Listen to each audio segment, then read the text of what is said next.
Welcome back to Varadaraj YouTube channel. ಎಲ್ರಿಗೂ ಸ್ವಾಗತ ಸುಸ್ವಾಗತ. ನಾನು ನಿಮ್ಮ ಶಿವ ಮಾಡುವ ನಮಸ್ಕಾರಗಳು. ಹೊಸದಾಗಿ ಬಂದಿರತಕ್ಕಂಥ ಜಾಬ್ ನೋಟಿಫಿಕೇಶನ್ ಬಗ್ಗೆ ತಿಳಿಸ್ತಾ ಹೋಗ್ತೀನಿ. ಸ್ವಲ್ಪ ತಡ ಆಗಿದೆ, ಬಟ್ ಇದು ಲಾಸ್ಟ್ ಡೇಟ್ ಇದೆ. ಯಾರ್ಯಾರೆಲ್ಲ ಕೋರ್ಟಲ್ಲಿ ಕೆಲಸ ಮಾಡಬೇಕು ಅಂದ್ಕೊಂಡಿದ್ದೀರೋ ಅವ್ರು ಬೇಗನೆ ಅಪ್ಲಿಕೇಶನನ್ನು ಹಾಕ್ಕೊಳ್ಳಿ, ಬಿಕಾಸ್ ಇದು ಲಾಸ್ಟ್ ಡೇಟ್ ಟುಮಾರೋ ಇದೆ. Okay, sorry for late information. ಇನ್ಮೇಲಿಂದ ಲೇಟ್ ಆಗದೆ ಇರೋ ಥರ ಬೇಗನೆ ಏನು ಮಾಡ್ತೀನಿ, ಅಪ್ಡೇಟ್ ಮಾಡೋಕ್ಕೆ ಟ್ರೈ ಮಾಡ್ತೀನಿ. ನನ್ನ ಒಂದು ಕೆಲಸದ ಒತ್ತಡದಲ್ಲಿ ಯೂಟ್ಯೂಬ್ ಚಾನಲನ್ನು ಕರೆಕ್ಟಾಗಿ ಹ್ಯಾಂಡಲ್ ಮಾಡೋಕ್ಕಾಗಿಲ್ಲ. Sorry for this inconvenience. Sorry. Next time ಆದಷ್ಟು ಬೇಗ ಒಂದು ಅಪ್ಡೇಟನ್ನು ಕೊಡೋಕ್ಕೆ ಟ್ರೈ ಮಾಡ್ತೀನಿ. Okay, Karnataka high court assistant court secretary recruitment 2026 ನೋಡ್ತಾ ಇರ್ಬೋದು ನೀವು. ಕರ್ನಾಟಕ ಹೈಕೋರ್ಟಿಂದ ಏನಾಗಿದೆ ಅಂತಂದರೆ ಅಪ್ಲಿಕೇಶನನ್ನು ಕರೆದಿರ್ತಕ್ಕಂಥದ್ದು. ಯಾವುದಕ್ಕಪ್ಪ ಒಂದು ಪೋಸ್ಟ್ ಖಾಲಿ ಇರ್ತಕ್ಕಂಥದ್ದು ಅಂದರೆ recruitment for court secretary recruitment 2026. ಓಕೆನಾ, ಸೆಕ್ರೆಟರಿ ಪೋಸ್ಟ್ ಖಾಲಿ ಇರ್ತಕ್ಕಂಥದ್ದು. ಟೋಟಲ್ ಆಗಿ ನಿಮಗೆ 70 ಪೋಸ್ಟ್ ಖಾಲಿ ಇದೆ. ಇಲ್ಲಿ ಎಷ್ಟು 70 ಪೋಸ್ಟ್ ಖಾಲಿ ಇರ್ತಕ್ಕಂಥದ್ದು. ನೋಡ್ತಾ ಹೋಗೋಣ ಇನ್ಫಾರ್ಮೇಷನ್ ಏನೇನು ಕೊಟ್ಟಿದ್ದಾರೆ ಅಂತಂದು.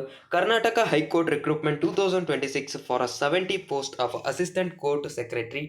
Candidates with any bachelor degree can apply online. ಈ ಒಂದು ಜಾಬ್ ರಿಕ್ರೂಟ್ಮೆಂಟ್ ಯಾವುದ್ರ ಮುಖಾಂತರ ಅಪ್ಲೈ ಮಾಡ್ಬೋದು ಅಂತಂದರೆ ನೀವು ಆನ್ಲೈನ್ ಮುಖಾಂತರ ಅಪ್ಲಿಕೇಶನನ್ನು ಹಾಕೋಬೋದಾಗಿರ್ತಕ್ಕಂಥದ್ದು. ಇಲ್ಲಿ ಯಾವುದೇ ರೀತಿ ಆಫ್ಲೈನ್ ಅಪ್ಲಿಕೇಶನ್ ಅಲ್ಲೋ ಇಲ್ಲ, ನೀವು ಆನ್ಲೈನ್ ಮುಖಾಂತರ ಹೋಗಿ ಅಪ್ಲಿಕೇಶನ್ನ ಹಾಕಿ. ಇಲ್ಲಿ ಟೋಟಲ್ ಆಗಿ 70 ಪೋಸ್ಟ್ ಖಾಲಿ ಇರ್ತಕ್ಕಂಥದ್ದು. The last date of online application is 15/4/2026. Tomorrow is the last date. ಓಕೆನಾ, sorry for inconvenience. Okay, 15/4/2026 last date. ಹೋಗಿ ಯಾರೆಲ್ಲ ಇಂಟ್ರೆಸ್ಟೆಡ್ ಕ್ಯಾಂಡಿಡೇಟ್ಸ್ ಇದ್ದೀರೋ ನೀವು ಬೇಗನೆ ಅಪ್ಲೈಯನ್ನು ಮಾಡ್ಬೋದು. Okay, the candidate shall apply online through the Karnataka high court official website Karnataka KA judiciary.kar.nic.in. ಓಕೆನಾ, ಈ ಒಂದು ಅಫಿಷಿಯಲ್ ವೆಬ್ಸೈಟ್ ಸ್ಕ್ರೀನಲ್ಲಿ ಝೂಮ್ ಮಾಡಿ ತೋರಿಸ್ತೀನಿ ನಿಮಗೆ. ಓಕೆ, ಕರ್ನಾಟಕ judiciary.kr.nic.in ಅಂತಕ್ಕಂಥ ವೆಬ್ಸೈಟಿಗೆ ಹೋಗಿ ನೀವು ಅಫಿಷಿಯಲ್ ಆಗಿ ಏನು ಮಾಡ್ಬೋದು ಅಂತಂದರೆ ಅಪ್ಲಿಕೇಶನನ್ನು ಹಾಕ್ಬೋದಾಗಿರ್ತಕ್ಕಂಥದ್ದು. ಓಕೆ, ಹೈಕೋರ್ಟ್ ಜಾಬ್ ಮಾಡಬೇಕು ಅಂತ ಇಂಟ್ರೆಸ್ಟೆಡ್ ಇರ್ತಕ್ಕಂಥ ಕ್ಯಾಂಡಿಡೇಟ್ಸ್ಗಳು ಈ ಅಪ್ಲಿಕೇಶನನ್ನು ಹಾಕೋಬೋದಾಗಿದೆ. ಇಲ್ಲಿ ನೋಡ್ತಾ ಹೋಗ್ಬೋದು company name. Okay, Karnataka high court. Post name ಬಂದುಬಿಟ್ಟು assistant court secretary. Number of post 70 ಪೋಸ್ಟ್ಗಳು ಖಾಲಿ. Number of post total 70 post ಖಾಲಿ ಇದೆ. ಅಡ್ವರ್ಟೈಸ್ಮೆಂಟ್ ನಂಬರ್ ಇದೇನು ಅವಶ್ಯಕತೆ ಇಲ್ಲ. ಸ್ಯಾಲ್ರಿಯನ್ನು ನೋಡ್ತಾ ಹೋದರೆ ನಿಮಗೆ ಇಲ್ಲಿ 44,000 ಹಿಡಿದು 1,50,000ವರೆಗೂ ಪೇಮೆಂಟ್ ಲೆವೆಲ್ 7 ಸಿಗ್ತಕ್ಕಂಥದ್ದು. ಓಕೆನಾ, ಲೆವೆಲ್ 7 ನಿಮಗೆ ಪೇಮೆಂಟ್ ಸಿಗ್ತಕ್ಕಂಥದ್ದು. ಇಲ್ಲಿ 44,000ಇಂದ 1,50,000ವರೆಗೂ ನಿಮಗೇನಪ್ಪ ಸ್ಯಾಲ್ರಿಲಿ ಸಿಗುತ್ತೆ ಅಪ್ರಾಕ್ಸಿಮೇಟ್ ಆಗಿ. ಓಕೆ, ಕ್ವಾಲಿಫಿಕೇಷನ್ನ ನೋಡ್ತಾ ಹೋದರೆ bachelor degree in science. Okay, ಸೈನ್ಸಲ್ಲಿ BA BCom BSc ಯಾವುದೇ ಆಗಿರ್ಬೋದು, ಆರ್ಟ್ಸ್ ಆಗಿರ್ಬೋದು, ಕಾಮರ್ಸ್ ಆಗಿರ್ಬೋದು, business management, computer application, business administration or equivalent, English shorthand plus English typing ಇದು ಗೊತ್ತಿದ್ದರೆ ಓಕೆ. ಮತ್ತು senior grade proficiency or diploma in commercial practice. ಈ ಎಲ್ಲ ಒಂದು ಕ್ವಾಲಿಫಿಕೇಷನ್ ಇತ್ತು ಅಂತಂದರೆ ಇದರಲ್ಲಿ ಯಾವುದಾದ್ರೂ ಒಂದು ಕ್ವಾಲಿಫಿಕೇಷನ್ ಪ್ಲಸ್ ಆ್ಯಡ್ ಆಗಿ ಇಂಗ್ಲೀಷ್ ಟೈಪಿಂಗ್ ಅಥವಾ ಇಂಗ್ಲೀಷ್ ಟೈಪಿಂಗ್ ಸ್ಕಿಲ್ ಮತ್ತು ಶಾರ್ಟ್ ಹ್ಯಾಂಡ್ ಟೈಪಿಂಗ್ ಸ್ಕಿಲ್ ಇತ್ತು ಅಂತಂದರೆ ನೀವು ಅಪ್ಲಿಕೇಶನನ್ನು ಹಾಕ್ಬೋದಾಗಿರ್ತಕ್ಕಂಥದ್ದು. ಅದೇ ರೀತಿ ಕಂಪ್ಯೂಟರ್ ನಾಲೆಜ್ ಮತ್ತು ಕಂಪ್ಯೂಟರ್ ಸರ್ಟಿಫಿಕೇಟ್ ಕೂಡ ಮಿನಿಮಮ್ 3 ಮಂತ್ಸ್ ಕಂಪ್ಯೂಟರ್ ನಾಲೆಜ್ ಬೇಕು ಅಂತಂದು ಕೂಡ ಇಲ್ಲಿ ಕೇಳಿದ್ದಾರೆ. ನೋಡಿಕೊಂಡು ನೀವು ಅಪ್ಲೈಯನ್ನು ಮಾಡಿ. ಓಕೆ, ಏಜ್ ಲಿಮಿಟನ್ನು ನೋಡ್ತಾ ಹೋದರೆ ಮಿನಿಮಮ್ ಆಗಿ 18 years, maximum up to 40 years ನಿಮಗೆ ಏಜ್ ಲಿಮಿಟ್ ಇರ್ತಕ್ಕಂಥದ್ದು ಜನರಲ್ ಮೆರಿಟ್ ಅವರಿಗೆ. ಅದೇ ರೀತಿ OBC ಅವರಿಗೆ ನೋಡ್ತಾ ಹೋದರೆ 43 ಇಯರ್ಸ್ ಟು 43 ಇಯರ್ಸ್ ಇದೆ. ಅದೇ ರೀತಿ 45 SC ST ಕ್ಯಾಂಡಿಡೇಟ್ಸ್ಗಳಿಗೆ 45ವರೆಗೂ SC ST ಕ್ಯಾಟಗರಿ 1 ಕ್ಯಾಟಗರಿ 1 ಅವರಿಗೆ ಇರ್ತಕ್ಕಂಥದ್ದು. ಲಾಸ್ಟ್ ಡೇಟ್ ನೋಡ್ತಾ ಹೋದರೆ 15 April 2026 last date. Application mode ಯಾವ ಥರ ಅಪ್ಲಿಕೇಶನ್ ಹಾಕ್ಬೇಕಂತಂದರೆ ಆನ್ಲೈನ್ ಮುಖಾಂತರ ಹಾಕೋಬೋದಾಗಿರ್ತಕ್ಕಂಥದ್ದು. Job type full time. Okay, ಇದಿಷ್ಟು information related to high court vacancy.